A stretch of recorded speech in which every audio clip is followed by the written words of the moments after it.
Forget what you heard. Yeah, boy!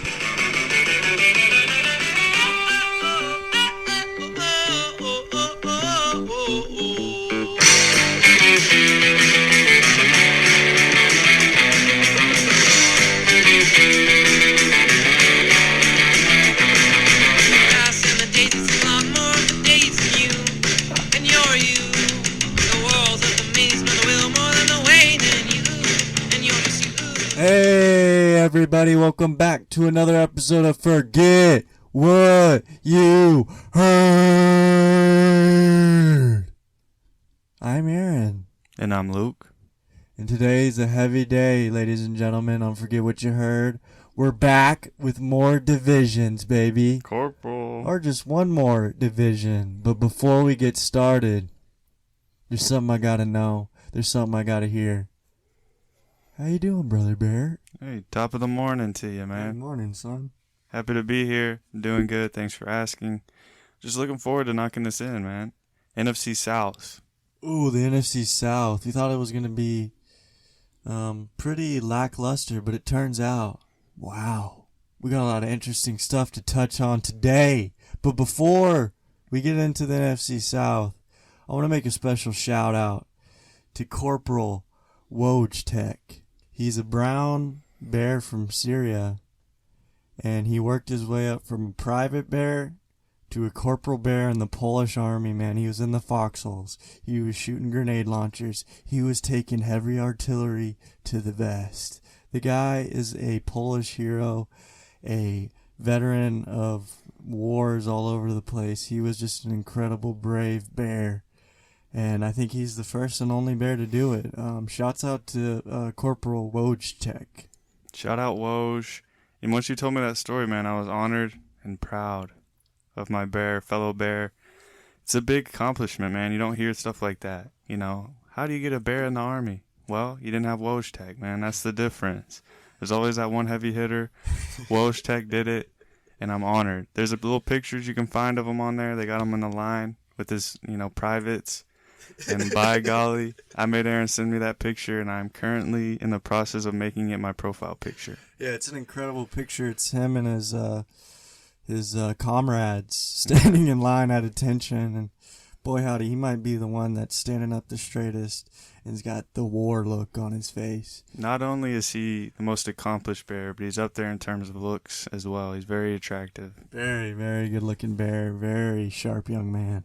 Proud of him. But let's, without further ado. Yes. Let's jump on it, man. Jump on it. Let's just, let's get into the Tampa Bay Buccaneers. Shaboni. Arg, yeah, walk the plank. Arg, your booty. You know what we got going with the Buccaneers this year. A lot of the same old, but a little newness, a little diversity sprinkled in there. Gronk retired. They brought in Julio Jones. There's the question mark of Chris Godwin, when he's coming back, what's going on. There was a little bit of mystery with Tom Brady, whether he's doing the Masked Singer or if he was thinking about retiring again. But he practiced today. Everything's looking up and up for the Bucs. They got a solid roster, Luke. I ain't going to lie to you. It looks like, they're bringing back the team. They're looking for a Super Bowl run. How you feeling about this year's Tampa Bay Butts? Yeah, I mean, you mentioned it. They managed to bring back their key pieces, majority of the roster, making another run at it. It's not, an overwhelming division. And to be brutally honest, it's pretty weak in terms of the other competition. But they do have a tough schedule this year outside of their division. But I think Tampa Bay is one of those teams that just kind of, get through with some hard-fought wins. I think mainly because of their defense. And then up front on the trenches, formerly of their offensive line, having such a good offensive line, kind of just pounding it down their throats with Fournette, just to kill some of the clock. And it might be a little different this year. They've lost some guys up front. You mentioned it. Jensen's been out. I think Wirfs is dealing with injuries currently. And, they're going to be playing a bunch of guys. A rookie, that Luke Gadecki. I know Donovan Smith, Shaq Mason are good players, but A little turnover on this team.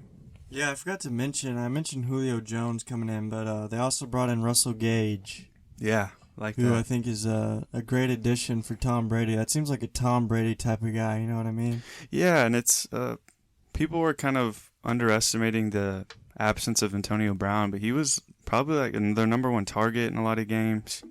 And to fill that role, I mean, to bring in a guy like Russell Gage to try to fill that role, is kind of going under the radar because I think he can be a very impactful player, and they're really gonna count on Russell Gage to be that guy. Yeah, we can talk about the offense of Tampa Bay until we're blue in the face, but let's talk about a little bit about that defense, brother. Sure. They got Vita Vea, Keem Hicks, Devin White, Levante David, Shaquille Barrett, Antoine Winfield Jr., Carlton Davis III. I mean, it's a lot of the same names, but boy, howdy, they're all studs. You know what I mean? Hakeem Nicks is a good acquisition for me. Hakeem Hicks. What'd I say? Hakeem Nicks? Yeah. Rest in peace, baby. Yeah, shout out to Hakeem Nicks. But this is just an all-around solid team, offensively and defensively, you know what I'm saying? Yeah, I think, they've lost Ndamukong Suh, JPP, Jason Pierre-Paul, Richard Sherman, he's dust, and then Jordan Whitehead, who I think is a pretty good safety. But, what they did is they brought in Logan Ryan to fill, Jordan Whitehead, maybe some Sherman stuff. He can play kind of wherever. And then drafting Joe Tryon last year, Logan Hall this year to fill JPP's role, adding to Shaq Barrett being a freak already. It's the same style defense that we've seen in years past. Not a lot has changed. We could even see more improvement or progression from Devin White. Can he develop into, the top linebacker in the NFL, middle linebacker, to go alongside Levante David, who we all know as being an absolute freak. So, yeah, I'm curious to see Todd Bowles' movement. Oh, yeah. He's a heavy guy. I wouldn't want to look down there, but hey, teach your own. Did you get it? Yeah, Bowles and Todd Bowles. Bowles' movement? Yep, I got you, Pooping? man. I believe that's Man, correct. I had that one just come up to me. I thought that was good. You can watch him do it. This backfield, they drafted Rachaad White. Love. Bringing back Leonard Fournette. I think despite drafting Rachaad White, I think Lenny's going to have a big workload. A lot of dump-off passes with Tom Brady. Tom Brady trusts him. He's a hard-nosed runner, goal line guy, hard to tackle. I'm not worried about the weight. I think that's blown out of proportion. He's fallen in fantasy. I think that's unwarranted. I think that's a little dramatic. Mm-hmm. The guy's going to eat, man. And I think Lenny's in line for a good year. Mike Evans, when Chris Godwin comes back. We say it year in and year out, man. Tom Brady's like 45, might as well be 98 at this point. I'm going to stop doubting him. I'm going to stop saying Father Time exists when it comes to Tom Brady. He looks the most handsome I've ever seen him, and I don't understand it. Hate it or love it, he's good looking.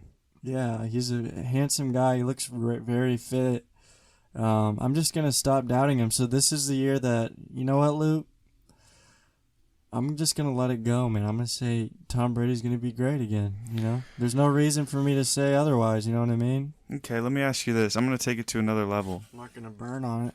Do you see Tampa repeating as the overall number one offense? Yes. Okay. Well, it'll be close, but yeah, I don't. Everyone's here. They added Russell Gage. You're not concerned with an offensive line injuries? They lost, center, Ali right? Marpet, Alex Kappa. Those are some two pretty good guards in the NFL. So they lost Jensen and their backup center and their left guard. Backup center.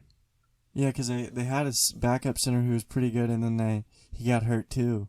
I think it was a guard. He'll be back, I think. I Ainsley? Is that who it is? Yeah, I don't have that big of concern. I think that's just more dump offs for Tom Brady and Lenny Fournette. With Tristan Wirfs, I've seen Tristan Wirfs one time jump out of a pool, the deep end. He's a freak. He's probably the best tackle in the game. Shaq Mason's no slouch.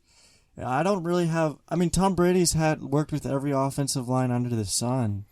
He knows what to do if it's a bad offensive. If there's holes, drop it off to Lenny, dude, and that's who he's got. Yeah, I don't say I'm concerned with Tampa, but I think mainly it's the schedule and losing some of those pieces like Gronk in them. But who are they playing this year?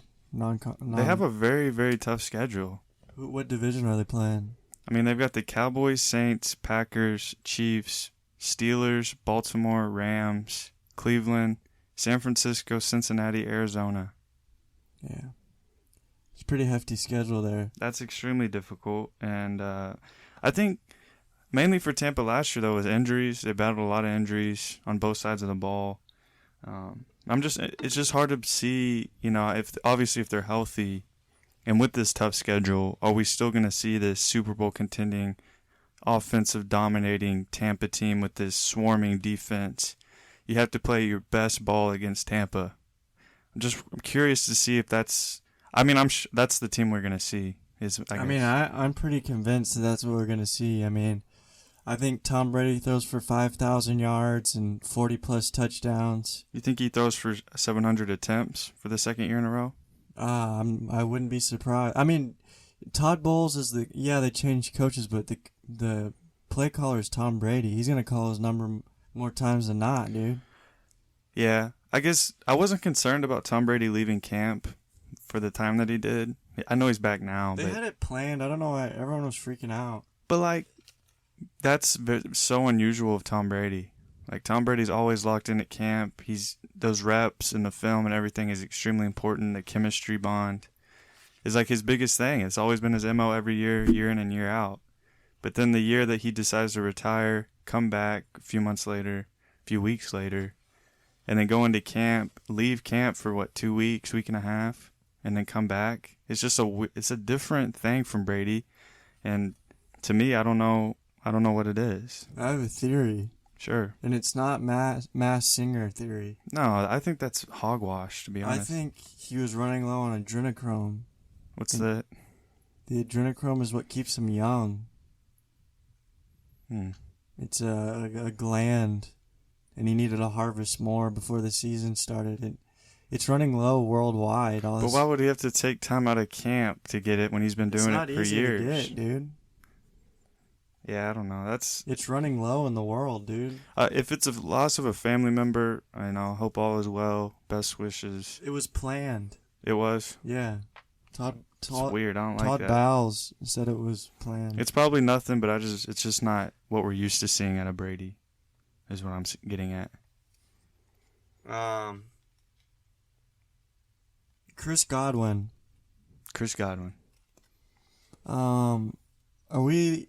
What are we hearing now about Chris Godwin? Is he going to be ready week 1? What are we looking at? I don't think it really matters that much. It does not matter, because when he plays, he's going to be great. They have Russell Gage, Tyler Johnson, Rashad Perriman, Jalen Darden. They'll be fine. Scotty Miller. Name. What? Pardon? Say his name.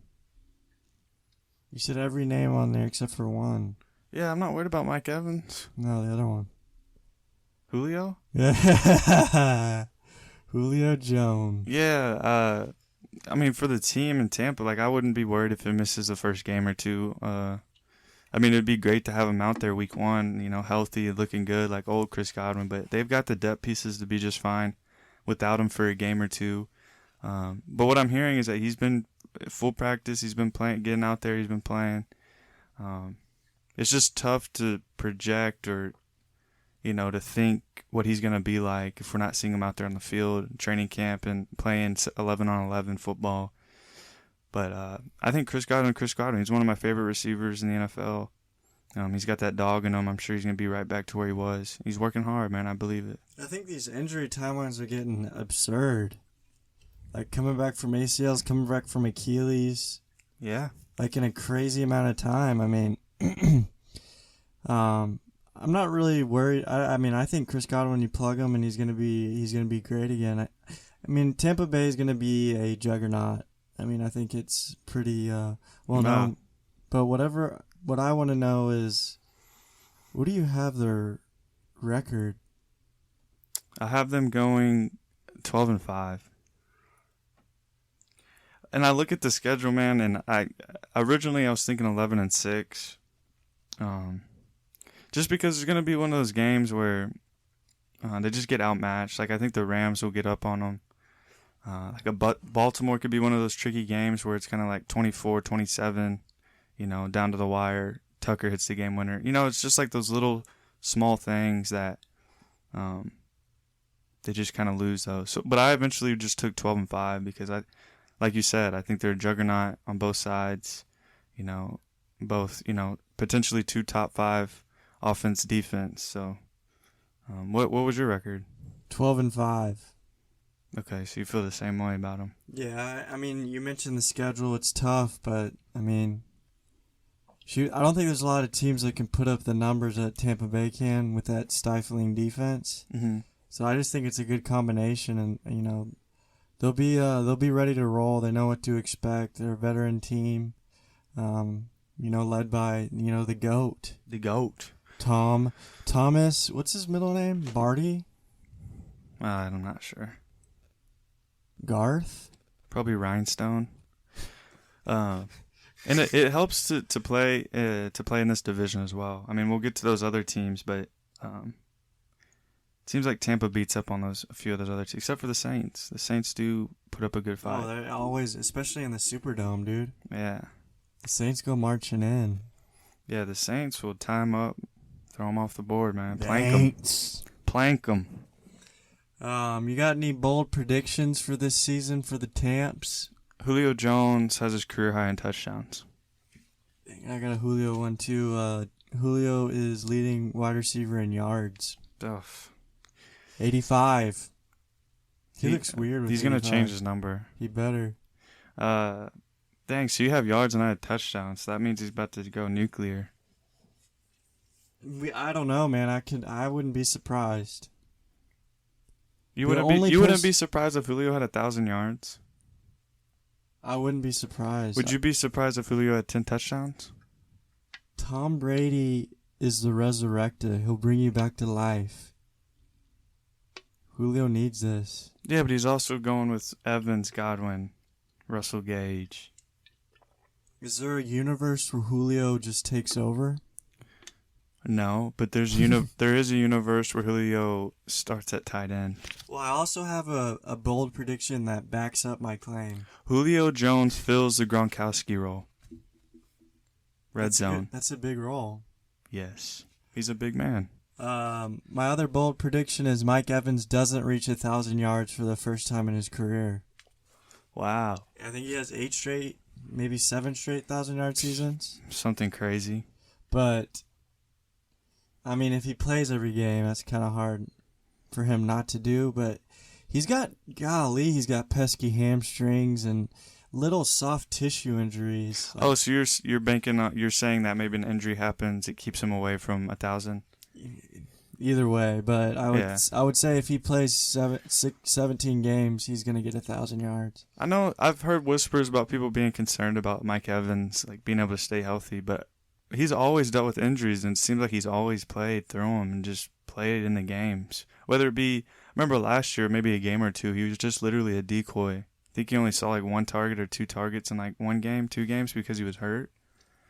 But like he's going to play. Like if it's something that like a hamstring or like a tweaked ankle, like he's one of those guys that just play through it. Like unless it's something that keeps him from playing like an ACL or something. But I'm gonna give kudos to Mike Evans for that because yeah, he is always dealing with injuries, but he's a warrior.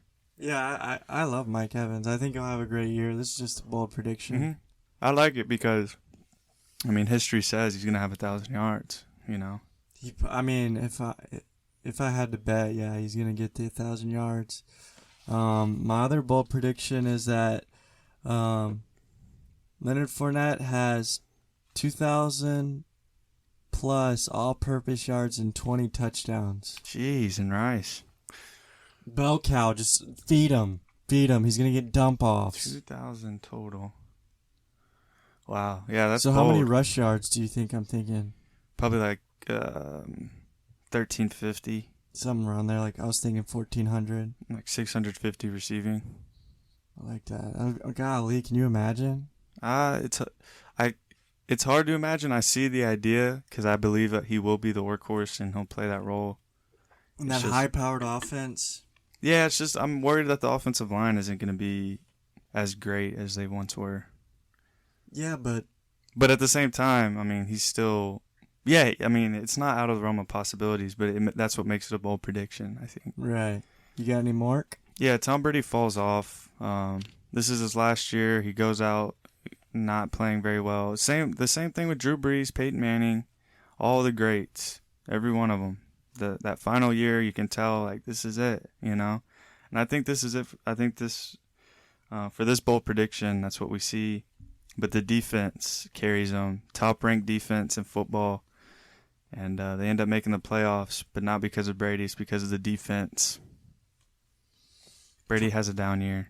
Tom Brady has 5,000-plus yards, 45-plus touchdowns. No more denying. Wow. No more doubting. Tom Brady is doing something that you're not supposed to be doing and playing until geriatric age in terms of football players. I mean, it's just crazy. I'm tired of doubting him. But I'm glad you did because we need to. Someone's got to get it right. It's a bold prediction. We have to I'm get not it right saying one that. year. I think Tom Brady's great. I think he's going to have a good year. I truly believe that. But I'm just saying, for my bold prediction. But we need that because one of these days he's got to. And we've been saying, I don't know how many years. I mean, if we had a podcast 10 years ago, I'm sure we would have started saying it 10 years ago. That's true. You know? I remember that time late on career in his Patriots, everyone was doubting him. Yeah, but the offense was... But he was still the same guy. Yeah. You know, he was still Tom Brady. Yeah. Is this Tom Brady's last year? Last year in Tampa Bay. Oh, so you got him going to Miami? Yeah, I'm going with Sean Payton, man. To where? Miami. Oh, you do? South Beach? Once they see the new mascot. I don't know if they can do that. I think they got caught colluding in that. Do you remember? Did you hear about that? Yeah, but his agent took the hit. Took the bullet. I think that next year they're gonna try to bring in Sean Payton, Tom Brady, and Ted Lee Shrimp Eater, all in the same year to just have a new retooled, look for the Dolphins. The helmet dolphin. Yes, the aggressive one when he likes to get into the game, jump up a little bit. Right. Helmet the glass. Right. Wow. I like that, man. That's very interesting. So it's 12-5. We both went chalk on it. Rashad White. Oh, here we go. That's my favorite rookie running back, man, other than probably Breece Hall. But I'm a big believer in Rashad White, man. I love it. He was a beast. He was a monster at Arizona State. He's a name to look out for. He's my guy to look out for this year for Tampa Bay is Rashad White. I hope he can get a role. He's been catching some passes in preseason, but he hasn't been able to find his juice on the ground. But watch out for Rashad White. I like Rashad White, too. You do? Yeah, he's like a... Matt Forte. Yeah, more nimble, like Lenny, but they can both do both. They can both run very well and catch, but I think Lenny's more of a power back. Rashad White might be the reason Lenny doesn't hit that bold prediction here. You better take it down a notch before someone gets hurt. But they lost Ronald Jones. They still have a good running back group, would you say? Gio Bernard. Keyshawn Vaughn's showing flashes. I don't know if Giovanni Bernard's going to get cut or not, but... Is there talk that he might? I haven't heard, but it seems like Keyshawn Vaughn can do that role pretty well, right? Yeah, or Rashad White, yeah. I mean, I don't know why you'd keep him around. You could just leave Lenny in there to pass block. I mean, I say you just leave Lenny in there 24/7, dude. Oh, come on. He's got to drop another 5 pounds. No, we need to check his weight, but he's probably doing well. He's probably about 235 Played too much in preseason. Get him off the field. You don't need to put Lenny in at preseason. Has he been playing? Yeah, dude, he played the last game. He played like the whole first quarter, and they were feeding him. Like, what are y'all doing? I like that. No, I didn't like it at all. Get him off there, man. We need him. All right, let's move on Yes, please. to the Carolina Panthers. Ooh. You lost it on that one. Carolina Panthers, man. They got a new quarterback at the helm. They announced it, I believe, today. They sure did. Baker Mayfield, baby, of the Mayflower Express, baby. Only a matter of time. I think they made the right decision. At least Baker's got some kind of juice, some kind of promise in him. He's got something near him. Yeah, he's got something near him. Christian McCaffrey, they're taking it very slow, very cautious with Christian McCaffrey, and I like that. Don't risk him. He's a very valuable human being in terms of fantasy, in terms of your franchise, in terms of our hearts. I think the Baker Mayfield being announced as a starter has really just, DJ Moore has to be doing cartwheels in the locker room. Someone that can get him the ball, find him in the red zone finally. Maybe he can finally, find pay dirt more than 4 times in the season, man. Robbie Anderson's looking to bounce back. They drafted Icky Thump, a great offensive tackle. What are you thinking about these Carolina Panthers this year, bro? Would you say this is a better situation for Baker than it was in Cleveland? In terms of winning games or just better mentally? Surrounding, maybe just a better opportunity, maybe not opportunity, situation. Let me tell you something. The situation is better in Cleveland if they didn't treat him like dog water. Okay. They treat it, but the situation to win football games is in Cleveland, wouldn't you say? With that defense, those running backs, they brought in Amari Cooper. David Bell looked spry. So does that mean that we should expect a lesser version of the Browns Baker because of a worse situation? Or is he a guy they can put in there and he can elevate? Well, it's better than Darnold in last year. That's actually a very good question. Because we never really saw him in Cleveland elevate. Maybe it's the offensive system. I know Stefanski is a ground and pound play action guy, which Matt Rule is not not like that at all, really.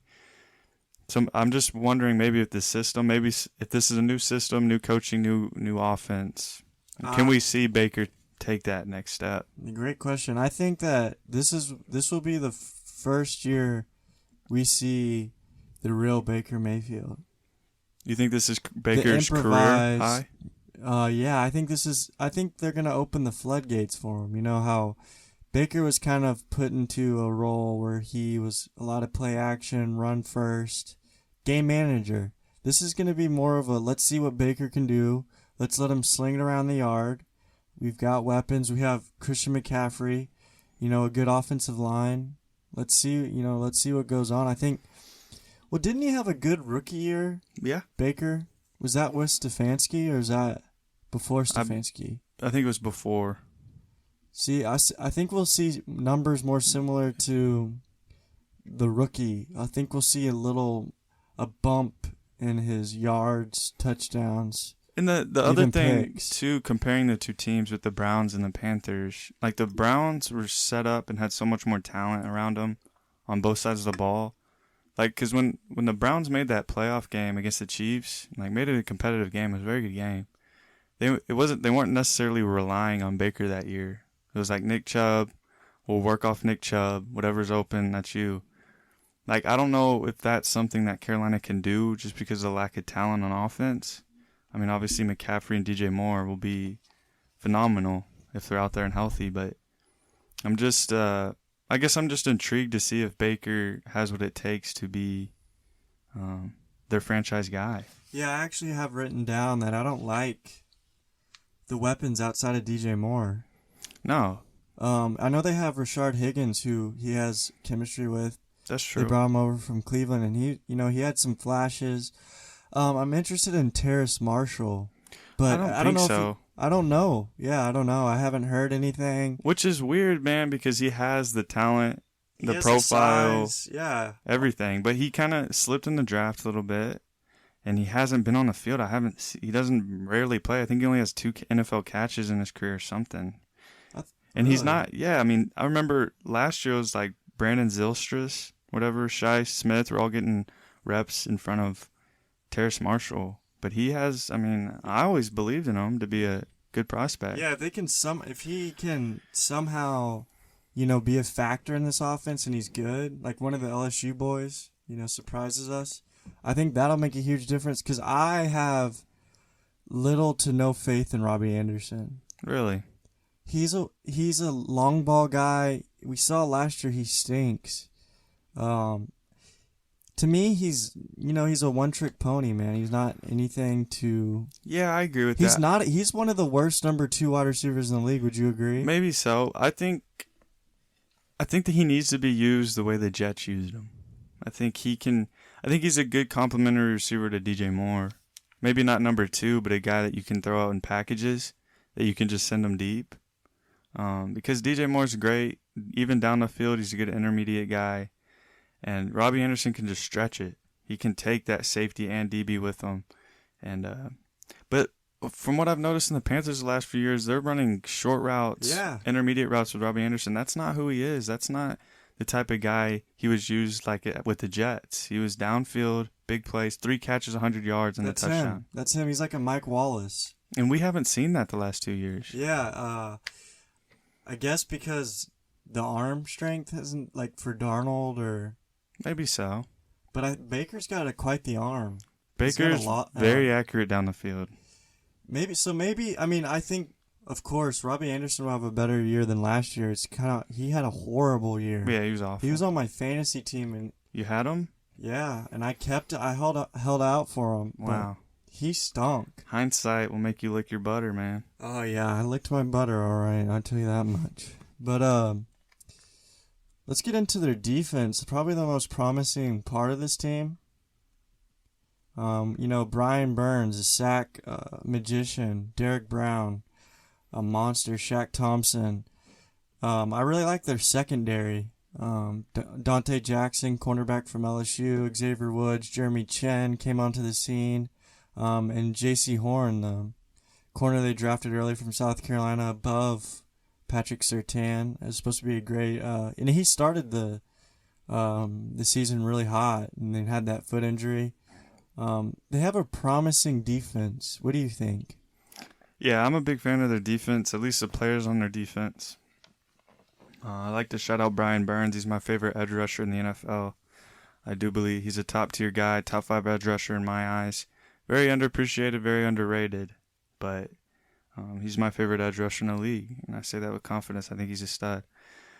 Outside of that, man, they have Derek Brown as a top 10 pick. Yetur Gross-Motis, we have to see a little more out of him. He was a high prospect.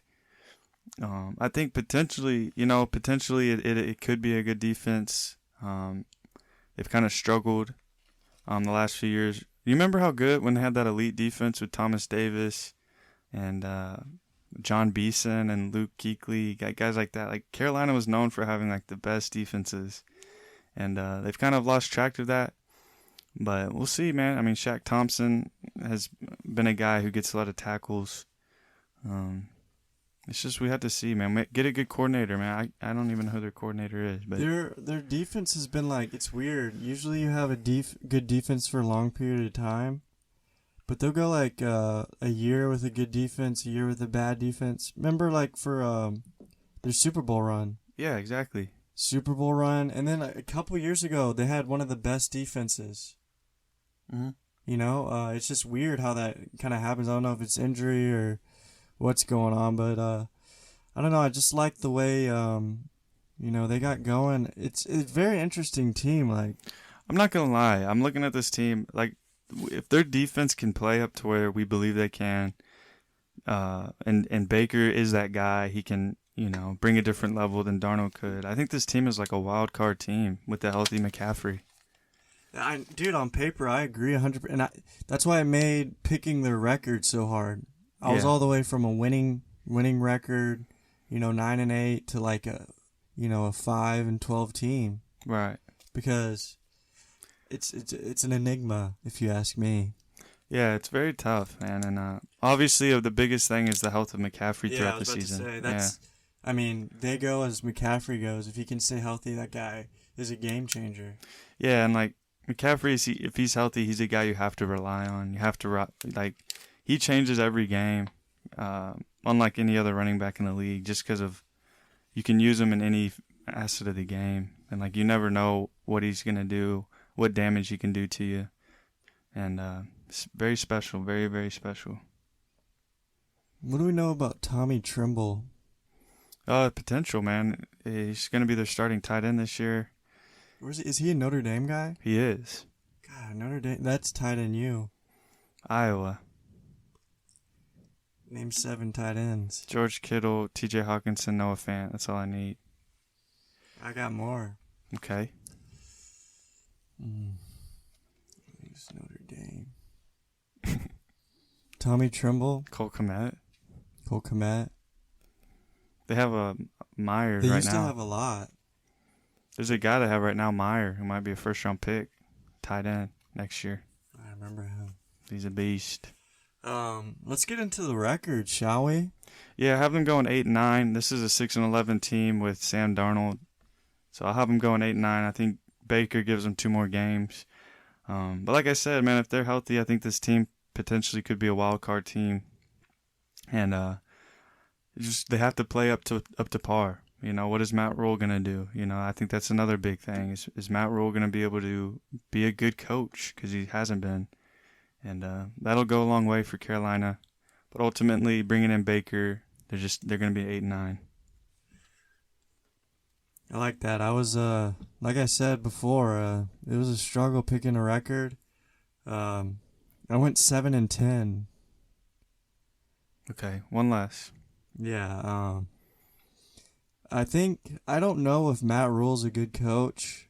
So one of my bold predictions is Matt Rule gets fired.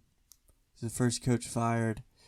I think that if they get off to a slow start, there's a struggle.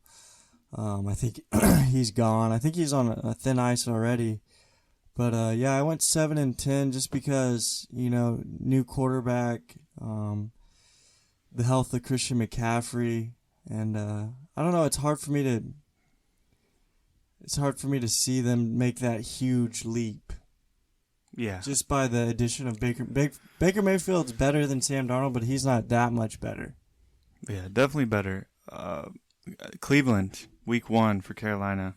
Revenge game, back at home. It's at Cleveland.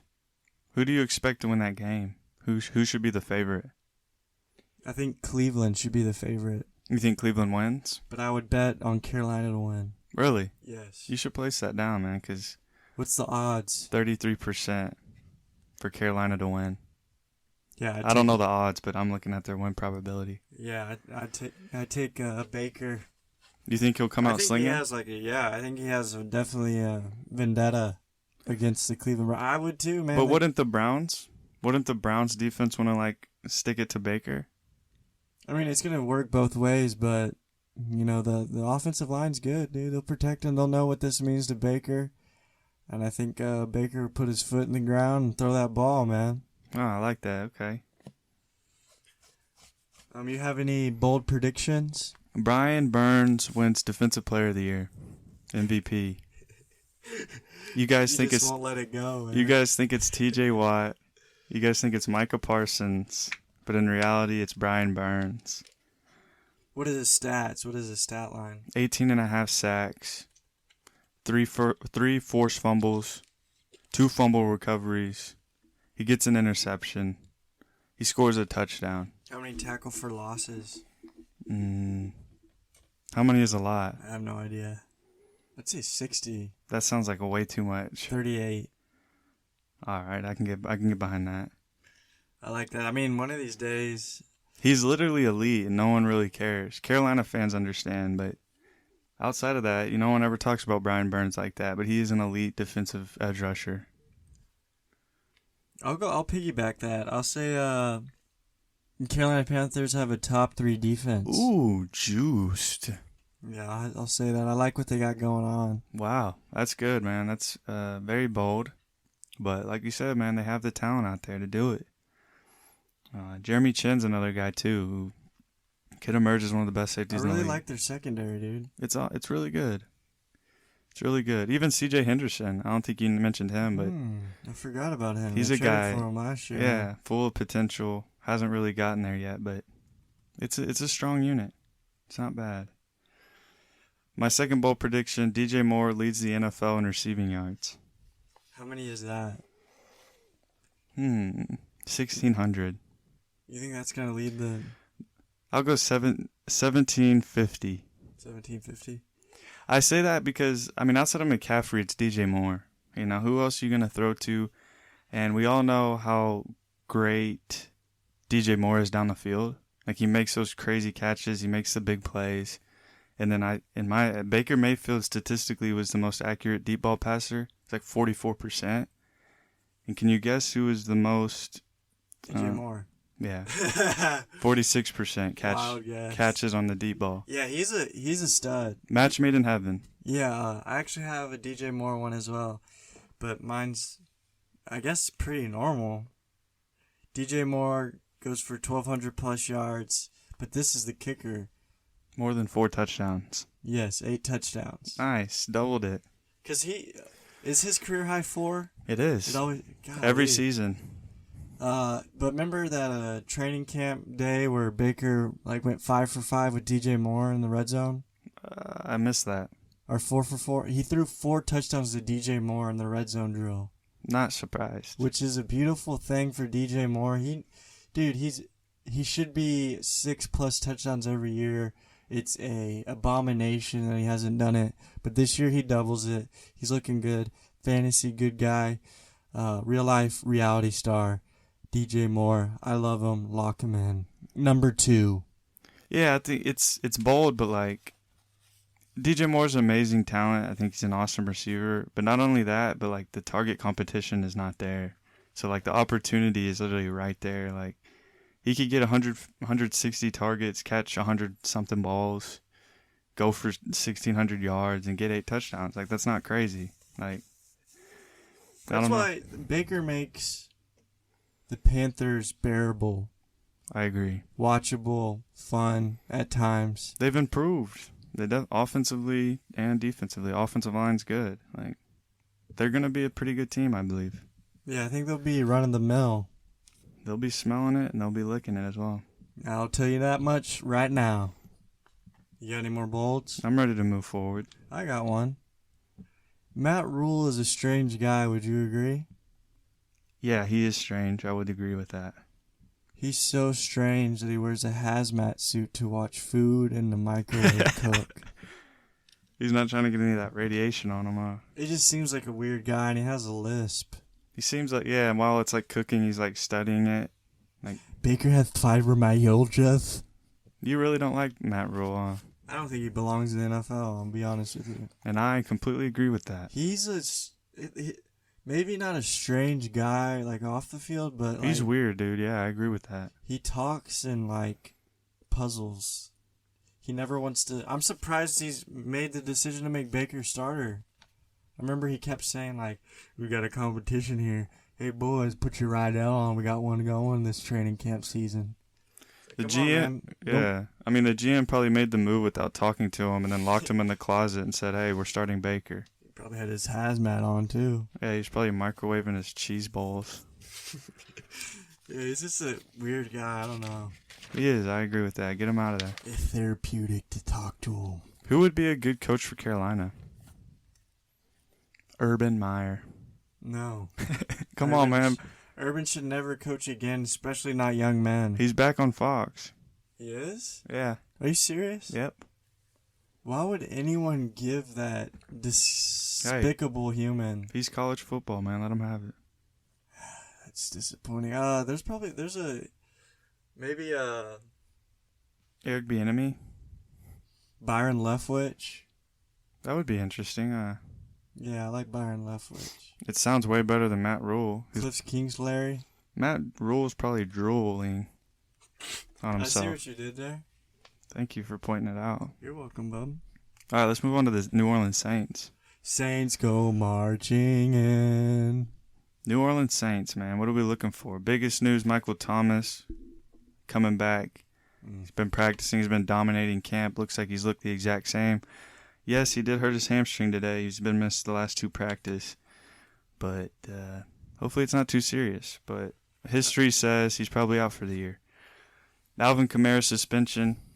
You lose Alvin Kamara, you lose your legs. You can't lose Alvin Kamara this year. Push off, keep pushing it. This team's a win-now team, if you ask me, just looking at them. Jameis Winston, a lot of question marks. Can he be the guy? ACL injury. He's got to be good. He's got to be reliable. Yeah, it was all sunshine and rainbows with Michael Thomas this offseason. Looking good, always looking like the number one, always looking like old Mike Thomas. And then bam, wham, shamalam, ding dong. He's got a hamstring, man. He's got bad hamstrings, dude. He's just like, the guy can't stay healthy. But hopefully it's just minor. The Alvin Kamara stuff, like you said, if you lose Alvin, you lose your legs.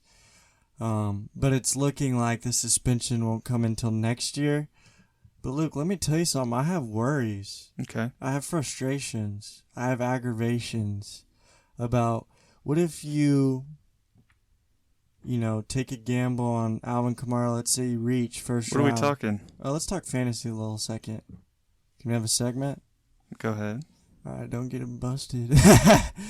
Let's say you take Alvin in the first round, early second, and the suspension comes in the middle of the year. Why does everyone think we're out of the woods with this? Is it pretty like a sure thing that he's not going to get suspended this year? No, it's definitely not a sure thing. It definitely could happen later on in this through the season. I think he's still worthy of a second-round pick. I think you take that chance. To get a guy like Alvin Kamara that we've been drafting as a top 5 pick the last, 2 or 3 years, absolute stud. He's a bona fide stud. If he's on the field and you play 16 games, you got him in the mid-second round, you have a higher chance than anyone in your fantasy league to win just because of the value you're going to get on him. So I think like at that point, even if what is he going to get, 3 games? If he misses 3 games, fine. You take that on the chest, you fill him in, fine. But if he doesn't and the suspension's not till 2023, then what? Your league mates are looking with their hands down on their palms. They got their legs between their legs, and they got their head upside down. Busters know me as a hustler. I mean, there's a video out there apparently of him like socking people in the head. If that comes out, they're probably going to have to suspend him just because of the publicity and the outrage. Similar to some other guys. But if the video doesn't come out, it probably won't have, 2023. It was self-defense. Why? Because the guy was saying things? Yeah. Free speech. If I said you look like a dinosaur leg and you punched me in the face. Dude, I'd plead the 5th because I can't plead the 1st. I'm just saying. You can't plead freedom of speech anymore, dude. Yeah, you can. No, you can't, dude. Oh, you can't? Well, alright. You're taking away our civil liberties while we're still sitting here playing the game. That's right. Alright, what do we got? Alright, man, let me get my head on straight. Let's talk about the Saints, dude. Mm-hmm. They lost Sean McVay. They brought in someone near and dear to them who's been on their staff for a while, Dennis Allen. I like him. I like it. If Michael Thomas can get back, they drafted Chris Olave. They brought in Jarvis Landry. It's a lot better receiving core this year than last year. I think miles better, if you ask me. And with this defense, man, they just, they come and bring it every day, every game. They brought in Tyrann Mathieu, Marcus May. They just got solid talent across the board. Like you said, I think this is a win-now situation. Yeah, this team is about as good as a Chris Farley comedy special. That's good. That's really good, yeah. Physically, man, because Chris Farley would throw his body around like he was nothing, man. It was very magically delicious. Yeah, Chris Farley moved like he was 180 pounds, but I think he was pushing about, I don't know, what would you say, 350? Yeah, 320 maybe, yeah. But golly, he was nimble. Yeah, he's a hero, man. And I think the Saints team is heroic as well, man, because, yes, they lost their fearless leader in Sean Payton, but they have a fearless leader in Dennis Allen. That defense is always just ferocious. It's a great defense, man. Similar to what they've seen in the past, bringing in Tyrann Mathieu. Very good. Just a very, very good defense. The best defense in football, if you ask me, Aaron. And then offensively, I love the additions of Landry and Olave, because you go from starting Marquise Callaway, preseason hero last year, and Traquan Smith, to now a bona fide star in Chris Olave and an old-timer in Jarvis Landry, but reliable. Those are huge upgrades. And to go along with Alvin Kamara, Mark Ingram, this team is looking juiced, and I'm very excited for this Saints team. If you're New Orleans fans, I know you're excited as well. And high expectations this year. They gave up the first-round picks to the Eagles. It's all in. We're all in. We got to win this year. Yeah, I mean, I think they'll be just fine. I think they'll be, battling for the top of the division, battling for a playoff spot. Is there a lot of pressure on Jameis Winston? Yes. There is. A lot. Because you go from... He started the year last year very conservative. His touchdown to interception ratio was something we haven't seen from Jameis. I think he had... I forget the numbers, but usually it's about 1-1 with touchdown to interception ratio with Jameis. But however, last year he improved that. I think people expect him to improve more. I do too. I think Jameis is a good starting quarterback in this league, and I'm excited to see how he runs this offense. Yeah, very excited to see the offense, especially getting Mike Thomas back, Just seeing him getting back to his 2019, just physical abilities, target hog, just a monster. Michael Thomas is a beast. Yeah, I want to expound on the point about Jameis Winston having pressure. Mm-hmm. They're having Michael Thomas back. They drafted Chris Olave. They brought in Jarvis Landry. New Orleans Saints fans don't joke around. They know they have the talent. They just need Jameis to pull through, and they expect him to. So I think New Orleans has one of the best fan bases, but also the most critical fan bases, and expect a lot. They had Drew Brees for years. Right. You go, and then you have Jameis. So the pressure's pretty immense, if you ask me. It's very high. That's what I wanted to ask, just to get that out of you, because that was spot on, in my opinion. I think, like you said, man, they're going to be right there at his neck. They brought in Andy Dalton, who's a very competitive backup quarterback, who, he's done his due diligence in this league, and he has a lot of experience.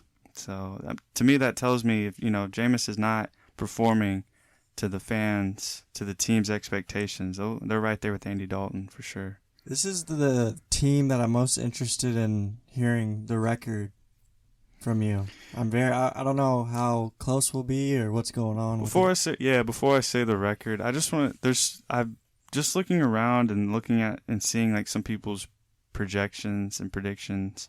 I don't understand how you can look at this team and say it's like a 7-10 or an 8-9 team. I saw a lot of that. I don't understand. I didn't understand it either. Maybe it's the schedule.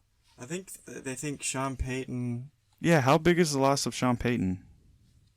I mean, I don't know how much of a genius. Apparently, he's a genius, but he's a great coach.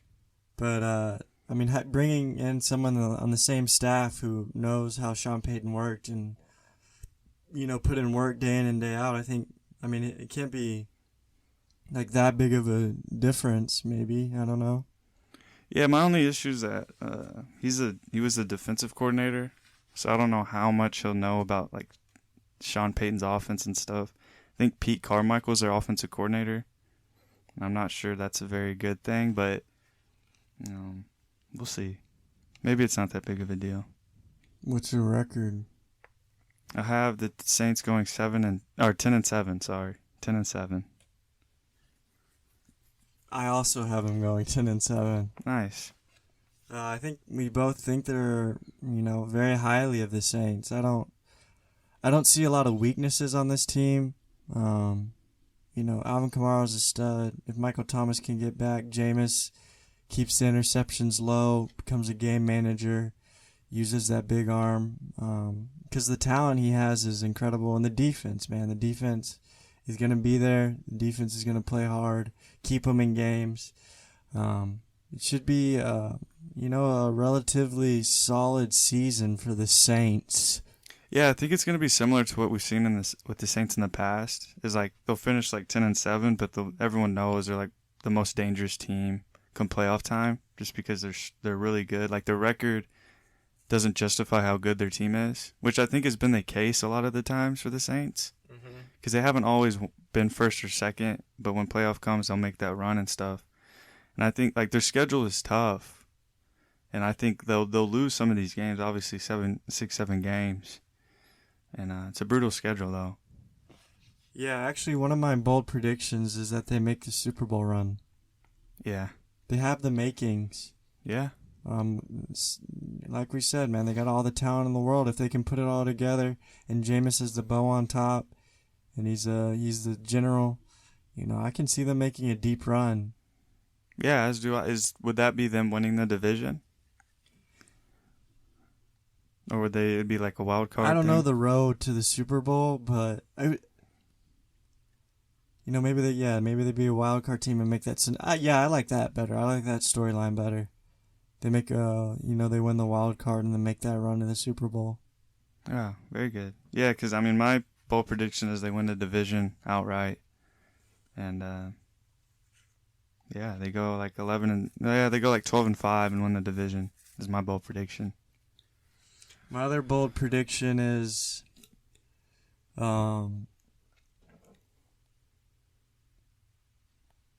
actually, I have something I need to say. I just think the combination of Alvin Kamara, Michael Thomas, and a gender-neutral Jameis Winston. Gender-neutral?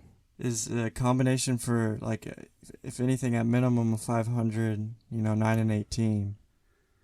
What's the gender-neutral thing? Did I say gender? Yeah. I meant general. What's that mean? Like he's a general, but he's neutral. Like he doesn't get too hyped up and he doesn't get too low. Huh. You know how Jameis can kind of let his emotions take hold of him?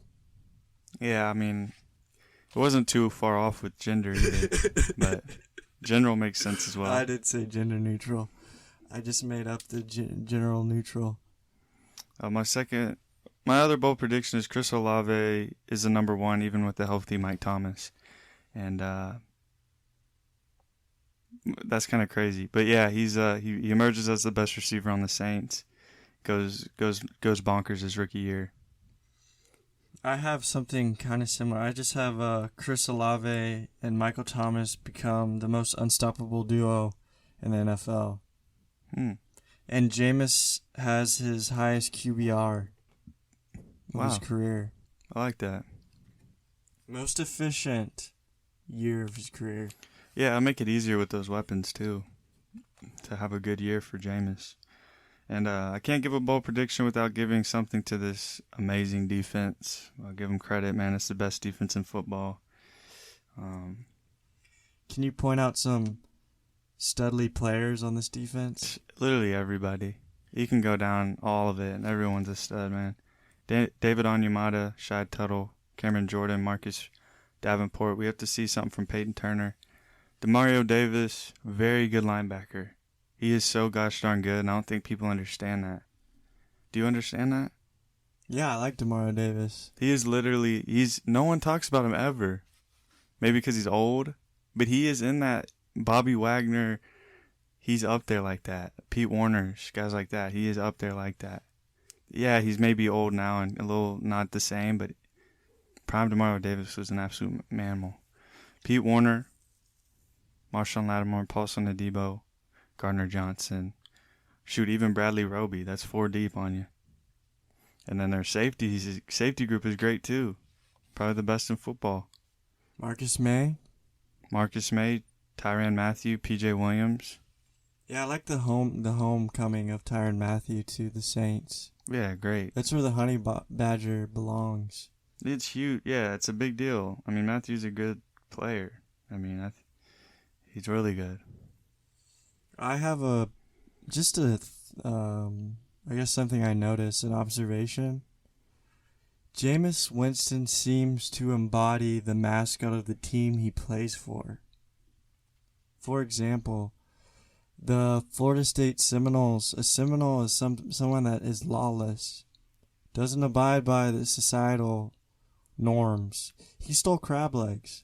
He was cursing on a cafeteria bench in public. That's some, outlawish stuff he was doing in college. I missed that one. He embodied the Seminole, the lawlessness of a Seminole, kind of living off the land, stealing the food that he could, Can we get Seminole Jameis back? No, because he's on the Saints.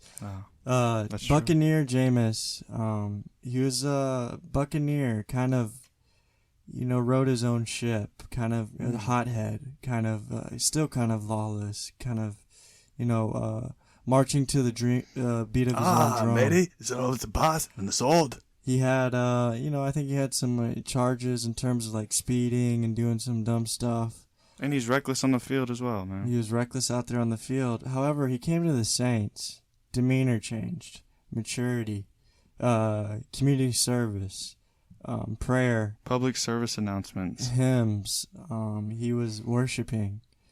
He's and his touchdown to interception ratio, his calmness, his sereneness. He's become a saint. And I think that's very important that we point out. I hope to the heavens that he doesn't go to one of those animalistic teams, because things might turn very dark very quick. If he turns to the Bears, we might have a situation on our hands. I'd be fine with it. He'd join my team. He'd be on my side. Can you imagine him on the Bears? Yeah, I'm trying to picture him embodied as like a Falcon. That would be very interesting. There's a lot of teams that actually be... I think he should stay on the Saints for the rest of his career. I think he will. I think he's got this year and 2023 to prove it, to be that guy for the Saints. Actually, this is just an observation, a hypothesis. So, I mean, he could break it by going to his next team and not acting like a bear or I think it's raven. Interesting that you pointed that out, though. Have you noticed some kind of correlation, or am I really off the rails with this one? No, that's very good. That's very talented and very impressive that you were able to do that. I'm still contemplating him being on the Vikings. If he goes to the Patriots, he joins the military. That would be, yeah, he enlists. He gets on the Dolphins, and he and Shrimp Eater are sharing the same tubs. That would be. Yeah, there's a lot of teams that'd be very fascinated to see how this goes. It could get very dark, and he could start to cannibalize. He could start to eat teammates. He could start pooping on the field. He could start urinating and defecating in the locker room. It would be just keep an eye out, ladies and gentlemen. We might be onto something that no one's been onto here on Forget What You Heard, but keep your eyes and ears, on the lookout and on the listen. Very good. Let's go to the next team. Sure. Love Last and maybe least. Last and least. Hey, come on, man. I'll put it straight out there. Kyle Pitts is on there. That's it. The Atlanta Falcons, baby. Let's look at what we have going on in Atlanta a lot. What's good? Can you answer me that? Come on, man. We're going to get into the Kyle good. Pitts, AJ Terrell. Everyone else? Drake London. Sayonara. Drake London. Haven't seen it. Tyler Algier. No. So they lost Matt Ryan to the Colts, brought in Marcus Mariota, drafted Desmond Ridder. They drafted Tyler Algier. They drafted Drake London. They have the future Hall of Famer Kyle Pitts, put that gold jacket on his shoulders. They brought in Brian Edwards. They don't have Calvin Ridley. They brought in Geronimo Allison. Damian Williams is on this team? Unfortunately. What is he doing? I haven't heard one peep. Yeah, that's not a good thing. I think he's... he's way past it, man. He's second on the depth chart. Yeah, he's going to end up on Kansas City. They still got Felipe Franks on it. Hot dog. No, dude, you haven't named anyone I'm intrigued with. Dude, I'm looking at the defense. Where's Brian Edwards? I'm looking at I said Brian Edwards. All right, I like him. I'm looking at the defense, and holy smokes, these guys stink. They got Grady Jarrett, Deion Jones still. I guess they brought in Lorenzo Carter, AJ Terrell, Casey Hayward. Defensive line looks like something out of a suspense novel. Dude, have you ever seen anything sci-fi like that? No. That's out of the Sting. This is going to be a tough year for the Falcons. You could say it's a rebuild. This looks like a snail's pace rebuild. I don't have a lot of positive things to say. Luke, can you go ahead and give the positive? No positive for the Falcons. When do we see Desmond Ridder? What do you think? I'm asking, yeah. I don't think we see him. At all? No. 0. Nope. Mariota plays the whole game. I'll get into my bold prediction. Mariota looks like Oregon Mariota. Wow. Sets world ablaze. Wow. Like he's running, he's throwing, he's accurate. He looks like a freak. Like he looks like a franchise quarterback like we thought we were going to get in Tennessee as the second overall pick.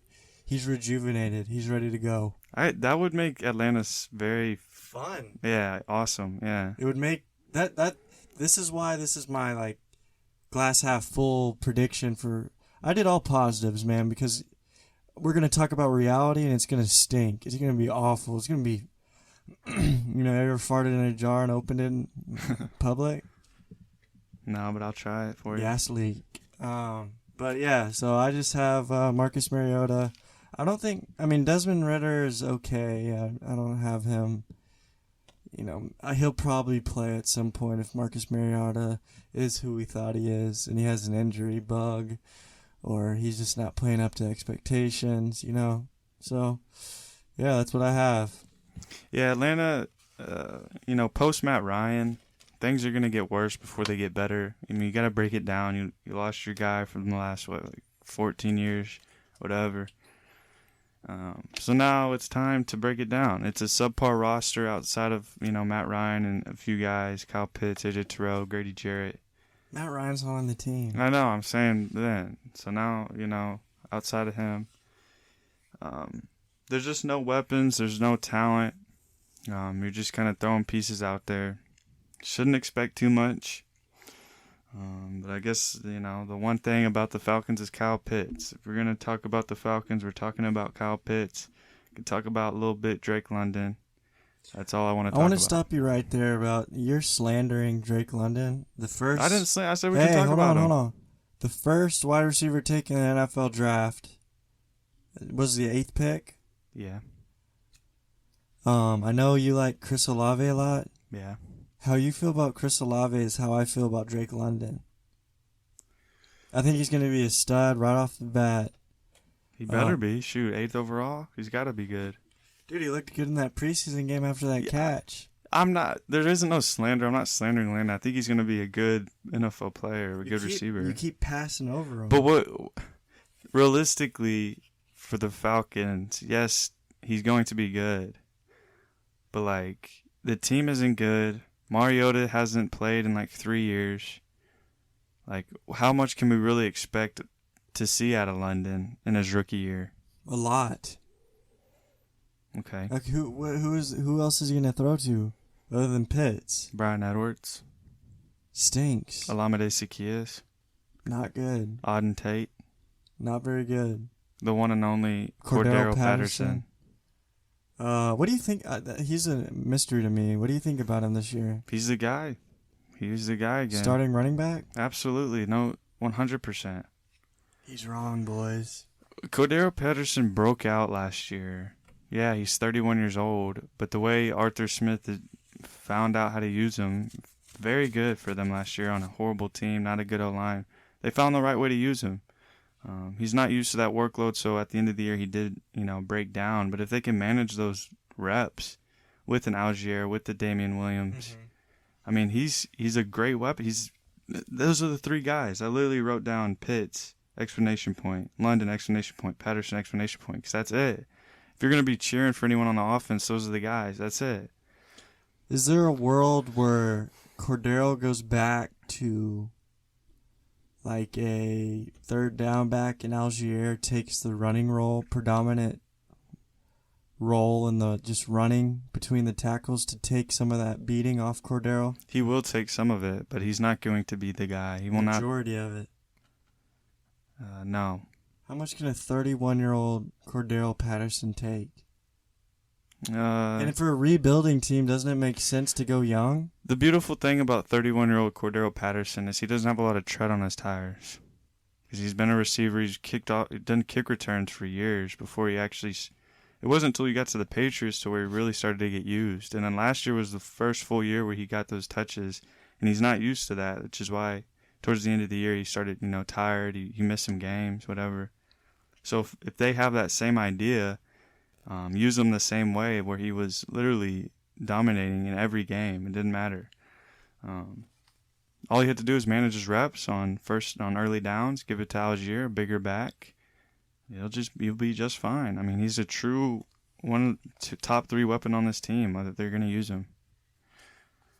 What do you have the Atlanta Falcons record? 2-15. Holy bats! They're horrid. There's no other way around it. Dude, you might as well call them the River Bats instead of the Falcons, dude.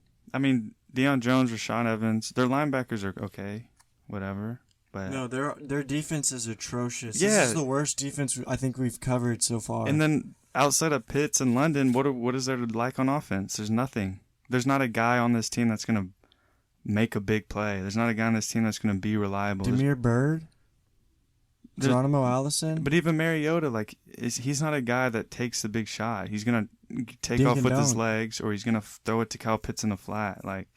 There's nothing here that tells me that this team can pull out games versus Carolina, a game versus Seattle, a game versus Cleveland, a game versus Chicago is the game that I'll have them winning probably. But the Commanders will probably beat up on the Falcons. So 3-14 is being nice. I thought it was 2 and. Yeah, but I'm saying if I were to be nice, I'd give them 3-14. I have them going 4-13. Mm-hmm.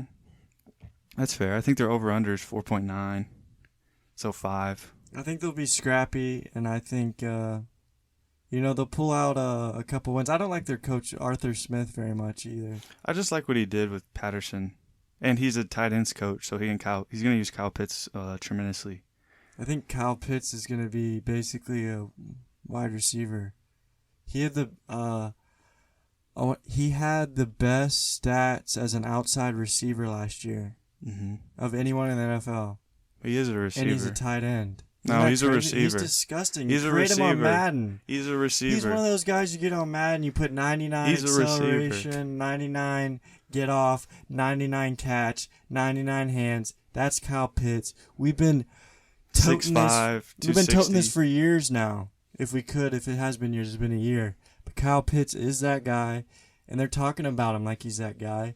Too late. The bandwagon's full. We're already off and running with Kyle Pitts as the driver. He's a receiver, though, to be fair. Welcome to Atlanta where the players play and we ride on the streets like every day. But I do think we see Desmond Ridder. I'm sure we will. We have to. They have to play Desmond Ridder because if they're bad, if they're the worst team in football, they're going to have the first pick. They got to see what they have in Ridder before they go and get Bryce Young or Stroud or one of those guys. Is there a land where Marcus Mariota leads this team to a wild card? Absolutely not. 0. Literally 0.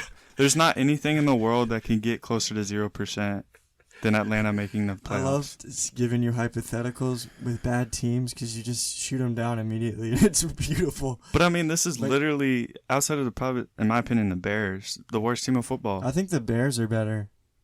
That's what I'm saying. If you were going to argue a team, it's the Bears. Maybe the Texans. But at least the Bears have something to hang their hat on defense. They have, Robert Quinn, Jalen Johnson, Smith for now. Eddie Jackson. What's his name? That safety? Eddie Jackson. No, the other one. Jaquan Brisker. They have David Montgomery. Roquan Smith.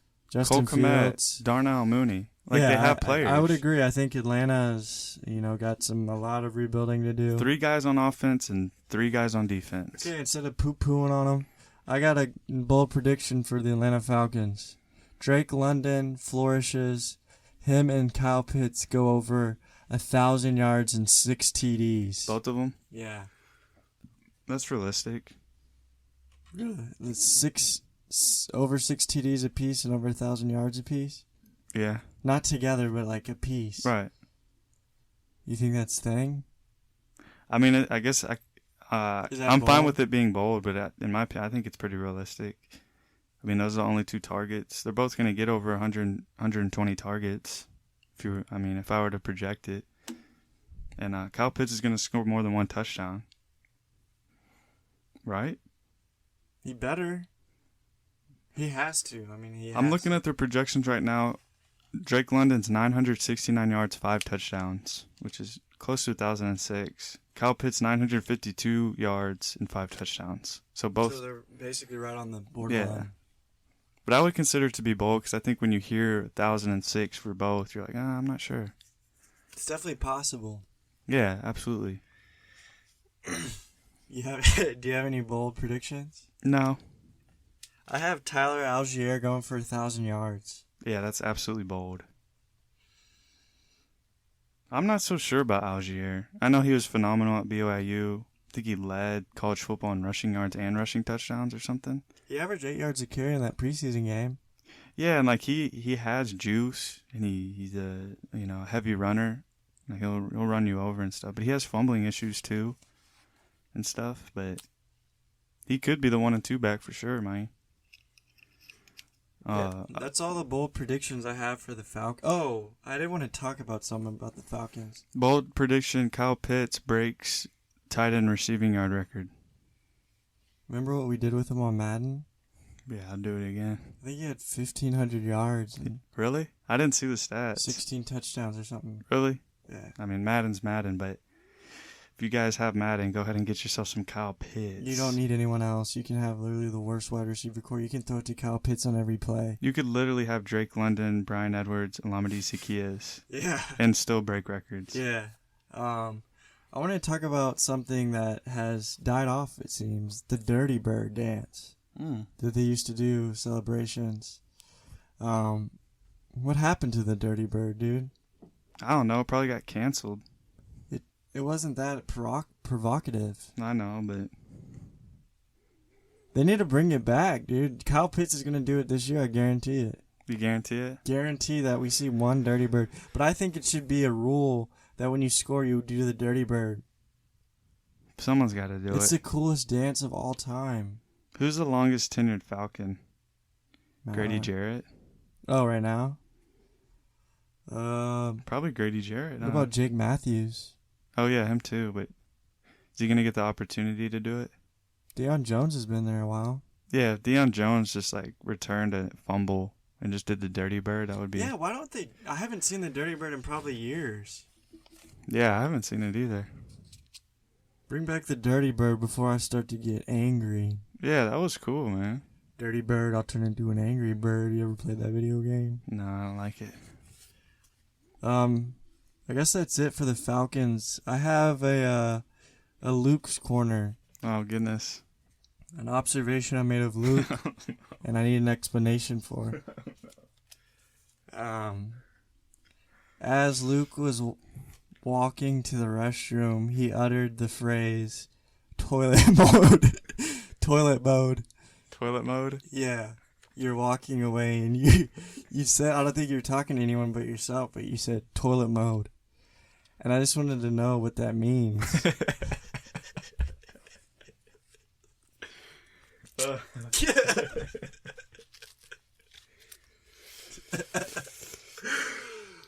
That's a good question, man. Did you realize you did that? Yeah, because I think I was just talking out loud, because in my head, I try to get in that toilet mode.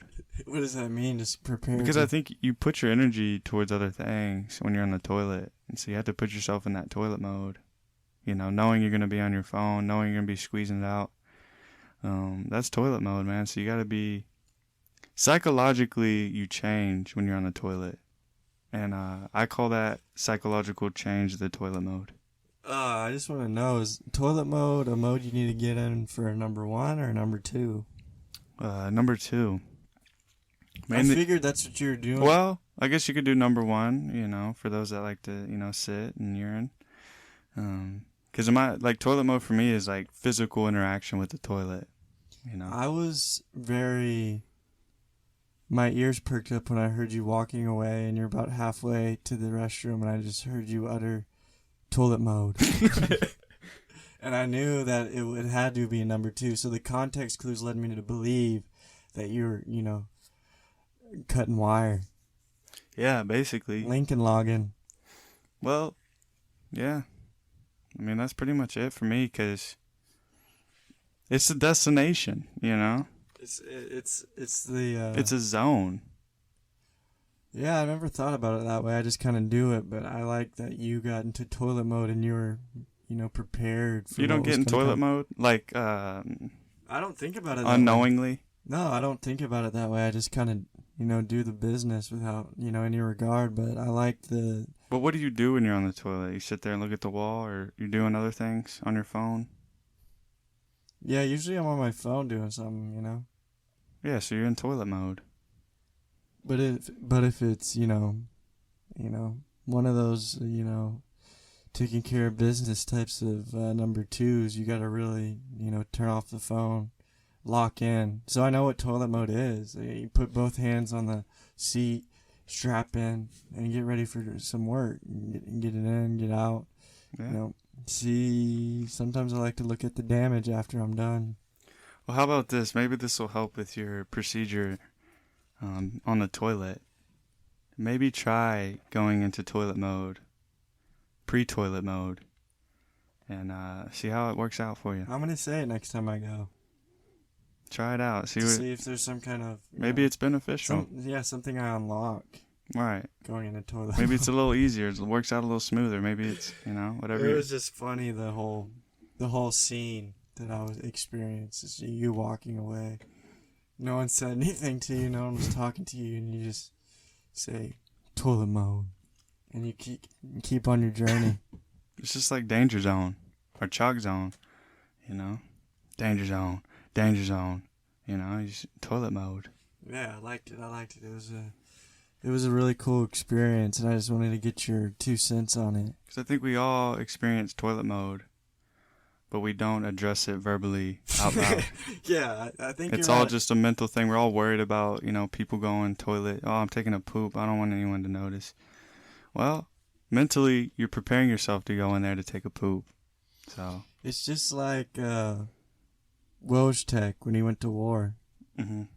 I'm sure in his bare brain, he was like, I'm not going to be able to get on all fours. I'm going to have to stand up with my fellow comrades and, shoot this machine gun, right. Throw this grenade.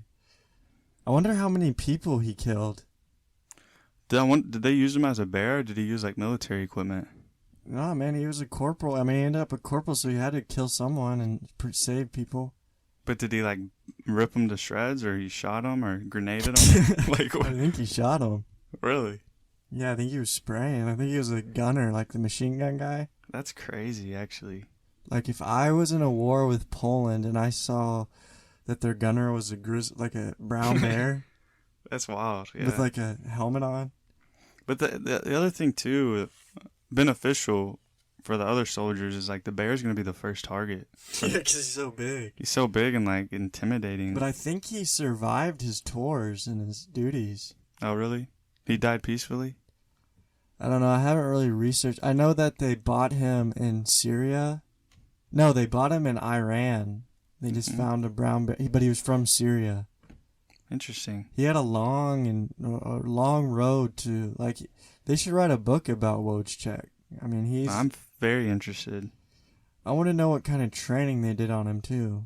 But they got him as a cub, so I know how they got him to do. I mean, they got him young, so they could teach him how to shoot, how to do push-ups. So they willingly went out and, acquired Wojtek. I think they to wanted become a war a soldier. machine. Yeah, he was like a war machine. I don't even think they could put him in the wild after that because, he knew how to bear arms. And he's a bear. Yeah, that's Can true. you imagine bears and, they're hunting and they could shoot? They would destroy every livestock. The habitat would be ruined because they just mow everyone down and eat. Right. It would ruin the ecosystem. So they had to keep Wojtek, retired in his little bear habitat. Give him his pension. Yeah. Give him the new F-150. But if you haven't, go look up his pictures. He's got a picture of him with his comrades standing in a line. It has him in the foxhole. He never got shot or anything, did he? I'm not sure, dude. I really wish I would have done more research. I wonder what... We just found out like 15 minutes ago. Yeah, I wonder where they sent him out to. Like, what was his mission that he had to go complete? I wonder if he was in World War II. Like, I'm curious to see if the mission he was on was, like, in the middle of a field, or if they sent him into, like, a little town. He was able to, like, move around some of the buildings and kind of navigate his way around. He's, like, bear crawling. And he's like, there's the militia right there. He's hiding under windows. I know that he won the best bear crawl in training camp, in boot camp. I believe it. And he also had the best shot. But, like, did someone had to, like, train him? Like, spend hours and days, like, training a bear? The 3 pictures are him in a line, standing in a line, him in a foxhole, and then him as a baby cub. How much time and patience does it take to train a bear to become, like, a war machine? That guy might, deserve some kudos as well. Maybe they just made him live with a bunch of soldiers for a while and he learned. They put him in the barracks. In the barracks? Yes, sir. Wonder. We'll have to do some more research and we'll come out and, on the next pod we'll iron out more of his story. Is there any pictures of him in his uniform? No, I think maybe he didn't have a uniform because maybe the enemy would think he's just a bear that walked on the battlefield. That's another theory. They wouldn't shoot him because he's not doing anything. That's a theory. But really, they'd see him like 30 minutes later shooting that gunner with a little helmet on and roaring. That's a great theory, man. They just throw him out there like he's a normal wild bear, and then. But I mean, at the same time, if you see a wild bear during a war, you're probably gonna light it up, Yeah, I mean, I'm sure he's probably a big target, but I'd light him up. I don't know. There's some skepticism from my part because all his pictures, the one in the foxhole, he looks like he's dead. Another theory. The one in the lineup kind of looks photoshopped, and the one we see that actually looks real looks like he's just a cub, and they're hugging him. So he's a stuffed bear. He's dead, really. I'm not sure. It's skeptical to think that. But he's got a name, Wojciech. And it says he went from private to corporal. He retired to corporal. So there's some, in the Polish history books, he is up there as a corporal, and he's a bear. Shout out to the Polish military for that, man. We've been talking about using bears in all kinds of scenarios, but the Polish actually pulled that trigger, literally and figuratively. You got a bear up in that corporal gene. Yeah, just imagine probably 250 bears, cats, and dogs just released. Frontline. Bred to kill? Yeah, dude, like cats as in like jaguars and cougars. And then like German shepherds. Like that would just be like a ferocious. But there's a history of people using wild animals. Like I know one of the pharaohs used lions, and I think some people used hippos, elephants, I believe. Elephants, like there's people that have done it before, but the first time I've heard of a bear. Hippopotamus in war.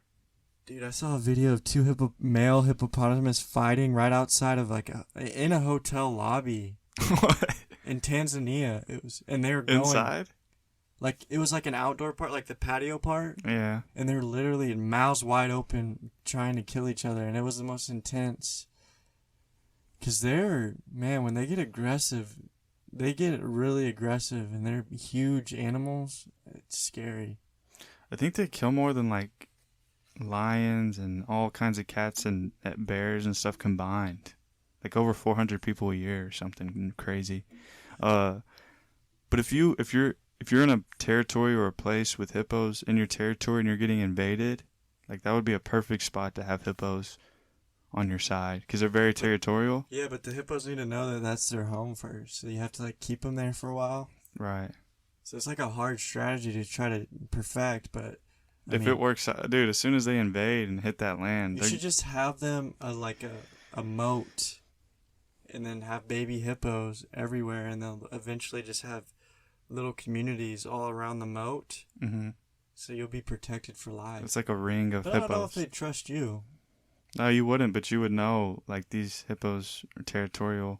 Hey, there's Derek Jeter. You kind of stay in your space, and you let them come to you, you know, and then that's when they get the hippopotamus treatment.